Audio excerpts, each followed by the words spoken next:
আসসালামু আলাইকুম। আজকে আমি ইন্টারভিলেন রাউটিং নিয়ে আলোচনা করব। তো ইন্টারভিলেন রাউটিংটা কি? সাধারণত ভিলেন বেজ নেটওয়ার্কে শুধুমাত্র একই ভিলেনের কম্পিউটার সমূহ নিজেদের মধ্যে কমিউনিকেট করতে পারে, কিন্তু একটা প্রোডাকশন নেটওয়ার্কে বিভিন্ন কারণে এক ভিলেনের কম্পিউটার থেকে অন্য ভিলেনের কম্পিউটার সমূহের মধ্যে কমিউনিকেট করার প্রয়োজন হতে পারে। আর এই বিভিন্ন ভিলেনের কম্পিউটার সমূহের মধ্যে সঠিকভাবে কমিউনিকেশন সফল করতে যে মেকানিজমটা ব্যবহৃত হয় সেটা হচ্ছে ইন্টারভিলেন রাউটিং।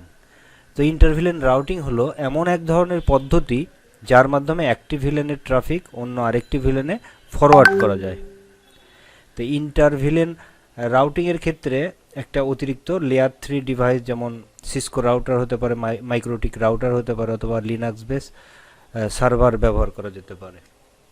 তো ইন্টারভিলেন রাউটিং কনফিগার করতে আমরা একটা মেকানিজম ইউজ করব, সেটা হচ্ছে রাউটার অন স্টিক। তো রাউটার অন স্টিক হচ্ছে যেমন সাধারণ কোনো ইন্টারভিলেন রাউটিংয়ের ক্ষেত্রে প্রতিটি ভিলেনের জন্য সুইচ ও রাউটারের মধ্যে আলাদা আলাদা কেবল লাগে, কিন্তু নেটওয়ার্কে ভিলেনের সংখ্যা যদি বেশি হয় তাহলে একটি সমস্যা দেখা দেয়, কারণ সিসকো বা অন্যান্য রাউটার সময়ে সীমিত সংখ্যক ইন্টারফেস থাকে। আর নেটওয়ার্কে যদি 20টা কিংবা 30টা ভিলেন থাকে তাহলে তো কথাই নেই। এই সমস্যা থেকে সমাধানের উপায় হিসেবে ইন্টারভিলেন রাউটিংয়ের ক্ষেত্রে রাউটার অন স্টিক মেকানিজম ব্যবহার করা হয়। তো রাউটার অন স্টিক হলো এমন এক ধরনের মেকানিজম যার মাধ্যমে রাউটারের একটি মাত্র ফিজিক্যাল ইন্টারফেস ব্যবহার করেই একাধিক ভিলেনের প্যাকেট পাস করা সম্ভব হয়। যেমন ট্রাঙ্কের মাধ্যমে একটি ফিজিক্যাল ইন্টারফেসের মধ্য দিয়ে একাধিক ভিলেন পাস করা হয় সুইচে।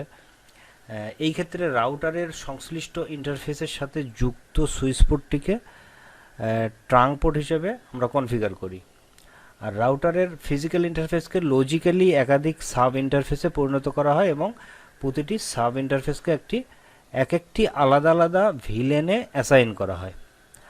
আর পরবর্তীতে রাউটার তার নিজস্ব রাউটিং মেকানিজমের মাধ্যমে একাধিক ভিলেনের সাব নেটওয়ার্কের মাধ্যমে রাউটিং করে থাকে। তো রাউটার অন স্টিক মেকানিজমের মাধ্যমে একটি ফিজিক্যাল ইন্টারফেসকে সাব ইন্টারফেসে পরিণত করে।